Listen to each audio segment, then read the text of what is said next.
10시 30분 구간 외국인과 기관 수급 통해서 시장의 힌트와 함께 포착해 보도록 하겠습니다. 오늘도 수급 참견러 김민수 대표 만나볼게요. 안녕하세요. 안녕하십니까. 네, 주말을 앞둔 금요일인데 내일 고용지표 발표까지 앞두고 있기 때문에 경계감이 더 커지고 있는 시장입니다. 오늘 시장 어떻게 보고 계실까요?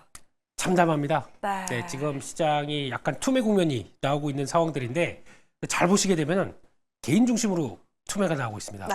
이런 쪽으로 봤을 때는 바닥이 다가온 것 같은 느낌은 드는데 네. 여기서 이제 동참을 할 것이냐 아니면 다 모르겠다 정리하고 코인 가자 뭐 미국장 가자 이렇게 볼 것이냐 일단 선택은 있다고는 하지만 요 국면 일단 한번 잘 슬기롭게 넘겨야 될 것 같습니다. 네, 시장의 바닥이라는 키워드를 주셨는데요. 과연 현 시점에서 외국인과 기관의 수급 통해서 저희의 전략까지 함께 세워보도록 하시죠. 먼저 외국인 투자자의 순매수 탑 10 종목 열어보겠습니다.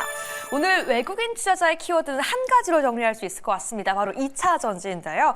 이 테슬라 역시 신고가입니다. LG 에너지 솔루션, 삼성 SDI, 에코프로 BM, 에코프로까지 함께 가져가고 있고요. 오히려 외국인은 SK 하이닉스는 매도하고 있지만 삼성전자는 매수하고 있습니다. 여기에 덧붙여서 큰 폭으로 낙폭이 나왔던 금융주 다시 한번 담아가면서 하나금융지주, 신한지주까지 함께 담아가고 있고요. 특징적인 섹터로는 조선주의 하나오션, 화장품주 VT까지 포함되고 있습니다. 그럼 종목 하나씩 보고 싶은데요. 먼저 누가 봐도 두드러진 이 2차 전지 매수세, LG 에너지 솔루션 보고 싶습니다. 이 언론에 따르면 네. 2차 전지 섹터는 국내 정세보단 해외 정세의 영향을 더 많이 받기 때문에 이런 정치적 불확실성에서 안전지대로 볼 수 있지 않을까라는 생각이 들기도 하는데 매수 관점 어떻게 보세요? 네, 그게 정치적인 변수, 국내적인 변수죠. 네. 예, 그게 들어온다고 하게 되면은 솔직히 모든 주식이 다 영향을 받죠. 예, 네. 그냥 뭐 센티적으로도 영향을 받다 보니까 그렇게 나올 수밖에 없는데 그래도 지금 시장에서 바라보는 거는 2차 전지 쪽은 그쵸. 테슬라 강하고 네. 내년에 대한 기대감 테슬라에 대한 얘기가 상당히 많이 나오면서 이제 목표가 뭐 $400식으로 나오기 시작하게 되면 그거 연결시켜 봤었을 때 그러면 테슬라가 산업을 4차 산업혁명의 중심으로 이끌었었을 때 그에 필요한 배터리 이쪽은 다 누가 책임지겠느냐라고 했을 때 연결 고리가 나올 수 있는 부분들은 충분히 이어진다고 봐야 될 것 같습니다. 그러다 보니까 지금 시장에서 그래도 좀 견조하게 움직이는 모습들은 나오는데 중요한 거는 버티긴 버티는데 네. 그럼 다시 한번 이게 쭉 끌어낼 수 있겠느냐라는 것들은 솔직히 실적과 관련된 부분 쪽으로 돌아가야 될 것 같아요. 그래서 일단 내년을 준비하고 아니면 긴 시각으로 본다라고 하게 되면 지금같이 외국인들 쪽에서 매수가 들어오는 소재 쪽에 뭐 에코프로 BM, 에코프로까지도 매수가 들어온다고 보는데 이게 지금 시점에서 그러면 여기 시작해서 바로 V자로 반등한다라고 보기는 아직은 어렵기 때문에 관련된 내용들을 계속 또 팔로우할 수밖에 없고요. 그리고 특히 지난번 노스볼트가 유럽에서 어느 정도 좀 흔들리다 보니까 그리고 이제 거의 짐 싸서 집에 갔죠. 네, 예, 그러다 그렇죠. 보니까 그 빈자리는 다 채울 수 있는 쪽은 한국 쪽에 기대감들은 높아지는 건 사실인데 조금 더 잘 견뎌줬으면 좋겠습니다. 네. 네. 다른 섹터 대비해서 더 잘 견뎌주는 건 맞지만 우리가 원하는 그 반등이 나올지는 아직은 체크가 조금 더 필요한 국면이다라고 말씀해 주셨고요. 저는 이 섹터도 궁금합니다. 현재 9위에 있는 하나오션인데요. 네. 사실 조선 3사 중에서 유일하게 방산까지 연결 지을 수 있어서 좋다라고 했던 건 이제 옛말인 걸까요? 오히려 방산과 조선 사이에서 고민이 깊어지면서 주가에 정체가 나타나고 있는데 하나오션 더 상승 가능할 수 있을까요? 일단 가격적으로는 네. 주가만 보게 되면은 어제 종가 때 부분을 버텼어야 됩니다. 그게 중요한 지지권이거든요. 네. 근데 그게 이탈하는 모습들 나오고 게다가 오늘은 뭐 조금 매수세 없다 그러면 무차별 매도가 나오다 보니까 그렇죠. 다 같이 단기 추세가 이탈하는 종목들이 속출하고 있거든요. 그런 쪽에서 조선 쪽도 그와 연결되는 과정이다라고 보는데 솔직히 하나오션을 볼 때 저희가 많이 하는 얘기가 그겁니다. 아직 실적의 회복수는 가장 느립니다. 네. 예, 그런 쪽에서 그래도 기대감이라고 하는 그래서 미국 중심으로 나오는 MRO 시장에 대한 기대감들 특히 MRO 시장이 아직 논란이 많습니다. 저게 장기적으로 가다 보니까 수익성이 낮다라는 분석도 나오고 있고 그럼에도 불구하고 그거 할 수 있는 쪽은 단독적인 프리미엄이 한국밖에 없다 보니까 그에 따른 인정을 해줘야 된다. 여러 가지 분석이 나올 수가 있는 모습들인데 근데 그럼에도 불구하고 일단 지금은 약간 리스크를 회피하자는 쪽에서 매도가 좀 크다는 쪽에서 단기 지지권들이 이탈했다. 이거는 좀 염두를 하셔야 될 것 같고요. 그럼 지금부터는 추가로 밀릴 때마다 또 사볼 수 있는 자리들을 바라보시는 게 좋은데 네. 하나옵션 같은 경우는 아까 말씀드렸지만 밸류가 아직까지 실적이 회복이 더디다 보니까 좀 비싸다 염두를 하시고 그에 따른 장기 성장에 대해서 기대감을 안고 있다라는 측면들을 좀 더 챙겨보셔야 될 것 같습니다. 좋습니다. 그러면 이 10가지 종목 중에 김민수 대표의 픽은 어떤 종목인지 궁금한데요. 함께 골라보신다면요. 그래도 1번 삼성전자라고 하고 싶지만은 네. 그래도 잠깐 불 들었다가 나갔습니다. 네. 예. 그래서 그래도 10번의 VT. 아, 예. 제가 이게 안 되다 보니까 화장품 쪽, 임의용 쪽에 관심이 많습니다. 아니 네. 근데 제가 궁금한 건 수출이 역대 최고치라고 하는데 주가는 지금 조금 아쉬워요. 잘 가려다가 시장의 상황 때문에 지금 좀 주저앉지 않나라는 생각이 들기도 하는데 좀 픽해 주신 이유가 있을까요? 네, 한 2, 3일 동안 강했습니다. 그쵸. 그러다 시장이 꺾이니까 바로 차익 매물이 나오는데 그러면 그때 사고 싶었던 분들은 지금 사는 기회로 봐도 되지 않을까요? 라고 하는 이제 반문들 네. 네, 그런 쪽으로 봐야 될 것 같고요. VT의 강점은 다 아시는 것처럼 일단 잘 나갑니다. 리들샷. 예. 건님은 필요 없으잖아요. 그런 거. 저는 저도 필요하죠. 한 100짜리, 막 300짜리 이런 거 써야 됩니다. 네. 그래도 이게 개선이 될까 말까 이런 상황들인데 그런 쪽에서 리들샷 지금 보면은 뭐 틱톡 트렌드 검색이라든가 맞아요. 시장에서 관심 상당히 높은 부분들이고 그래가 또 새롭게 끌고 가는 부분들 특히 이제 PDRN 이용해서 스킨 부스터 쪽으로도 진입한다라고 하게 되면 그것도 하나의 동력이 될 수가 있는데 지금도 잘하는데 기대감까지 나온다라고 하게 되면 내년의 실적들의 변화들은 좀 더 커지지 않을까라고 바라보고 있기 때문에 게다가 또 오프라인 샵으로 확장되기 시작하는 국면까지 본다 그러면 올해도 잘했고 내년까지도 이런 성장세 이어간다라고 하게 되면 지금 조정받을 때 한 번쯤 관심 있게 보셔도 되지 않을까 이렇게 생각하고 있습니다. 지금도 좋은데 기대는 더 크다. VT까지 탑픽으로 골라주셨습니다. 그럼 과연 현 구간에서 기관 투자자는 과연 어디에 손을 뻗치고 있는지 오늘 기관의 순매수 탑 10 종목도 함께 열어보도록 하겠습니다. 조금 전에 외국인의 키워드가 2차 전지였다면요. 기관의 키워드는 자동차라고 하고 싶은데요. 기아도 매수하고 있고요. 현대차, 그 뒤를 이어서 현대모비스까지 담아가고 있습니다. 한편 역시나 기관 역시 이 금융주를 다시 한번 손을 담아가는 모습 나타나고 있고요. 오히려 외국인 투자자는 삼성전자만 매수했다라면 기관 투자자는 SK하이닉스와 삼성전자까지 함께 담아가고 있습니다. 한 종목씩 살펴보고 싶은데요.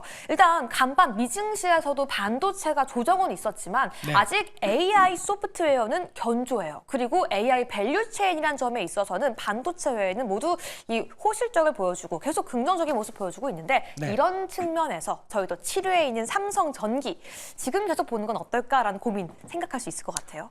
네, IT의 그래도 인프라를 담당하는 대표적인 주자다 보니까 네. 계속 관심 있는 거는 사실이라고 봐야 될 것 같고요. 그런 쪽에서 이제 업황을 봤었을 때 뭐 카메라 모듈 이쪽은 이제 그냥 그런 쪽으로 보시면 네. 어려울 것 같지만 그래도 우리 성장 동력이다라고 그쵸. 하게 되면 기판 사업부에 나오는 부분들 MLCC 이런 쪽들에 대한 기대감은 상당히 높은 게 사실인데 근데 MLCC 관련된 쪽을 자세히 보게 되면 이제 무라타 쪽에서 이번에 가격을 약간 내렸습니다. 네. 내리다 보니까 그에 따라서 아직 모멘텀이 강하진 않구나라는 쪽들은 생각을 해야 될 것 같고 이거는 아까 앞서 보셨던 것처럼 약간 이제 전기차 쪽에 대한 모멘텀이 강하게 됐었을 때 나올 수 있겠다라고 보다 보면 일단 대기 한번 사보고 싶지만 일단 기다려 이런 네. 느낌으로 보셔야 될 것 같고 오. 일단 성장 동력이라고 하게 되면 기판 사업부죠 유리기판 관련된 쪽에서 그쵸. 지금 뭐 SKC도 앱슬리스랑 같이 그 자기 자회사랑 같이 이제 시작하겠다 네. 부분들과 함께 삼성전기도 사업부 쪽에서 기대감이 높다 보니까 누가 주도를 하겠느냐는 조금 이제 지나봐야 할 수 있는 모습들이지만 성장 동력은 있습니다. 그렇기 때문에 이번에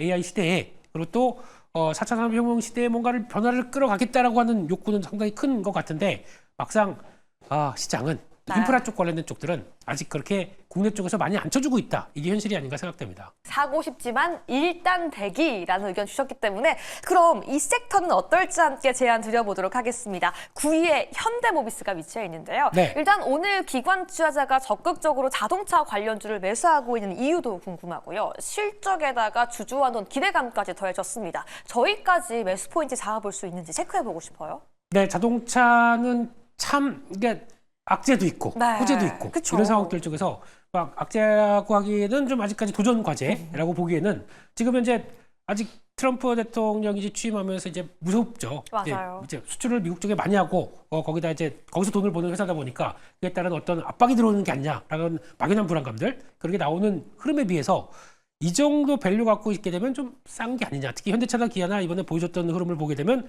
아무래도 밸류과 관련된 쪽에 대한 충분히 자신감을 보여줬었기 때문에 그런 흐름에 비해서는 비싸지 않다라고 볼 수가 있는데 하지만 지금 입장에서는 또 중요한 이제 현대모비스 중간 쪽에서 이제 전동화 과정을 거쳤을 때 나올 수 있는 중요한 역할을 한다. 거기다가 또 밸류 관련된 얘기까지 같이 있다 보니까 어떻게 보면 현대차, 기아, 현대모비스 다 똑같은 길을 가고 있다라고 봤었을 때 그에 따른 기대감은 나올 수도 있거든요.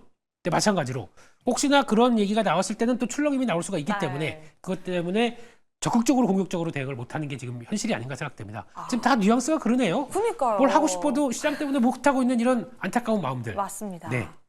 결국 이 종목 개별단의 기대감은 있지만 시장 상황 때문에 지금 적극적으로 들어가고 진입하기에는 일단 정지다라는 말씀 계속 해주시고 계시는데요. 아니 그렇다면 대표님이 픽해 보신다라면 지금 들어가고 싶은 종목은 어떤 종목인지 지금 바로 함께 골라보시죠.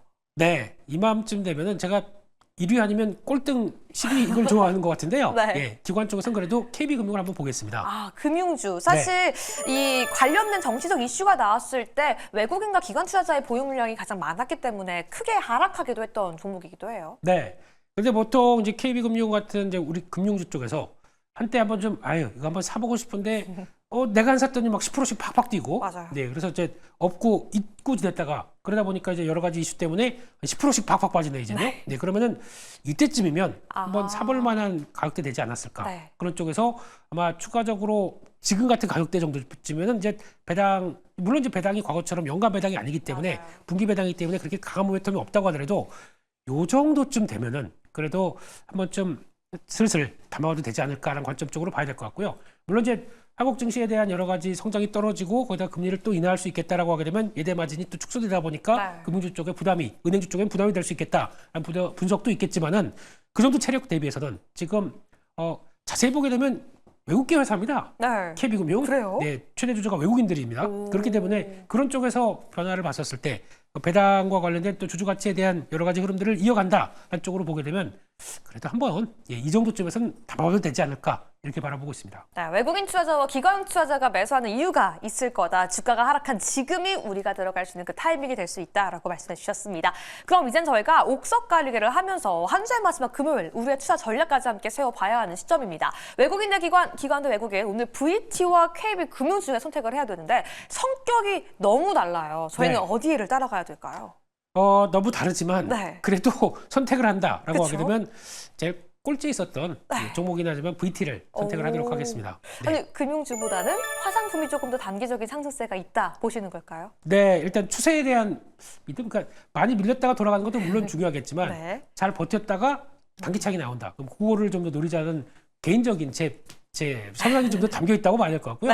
그런 쪽에서 나왔었을 때 지금 바라보고 있는 모습들은 아마 지금 최근 들어서 이번 기회에 한 4만 원대 돌파 직전 고점대 돌파하지 않나라는 쪽으로 바라봤는데 약간 주춤하게 되면 그냥 이 정도쯤에서 다시 4만 원을 바라보고 박스권 상단부를 돌파한다고 생각하고 목표가를 4만 원대 정도로 잡아가셨으면 좋겠고요. 손절가는 3만 3천 원대 정도까지 보고 대응하도록 하겠습니다. 좋습니다. 현 구간에서 VT와 KB금융 모두 다 담아갈 수 있다라고 말씀해 주셨지만 옥석 가리기를 통해서 VT 견조했고 앞으로 기대감이 더 크다라고 말씀해 주시면서 목표 주가 4만 원까지 해주셨습니다. 이렇게 오늘도 외국인과 기관 수급통일 시장의 힌트와 전략까지 함께 세워봤습니다. 여러분들께 도움되었기를 바라면서 김민수 대표 보내드리겠습니다. 감사합니다. 감사합니다.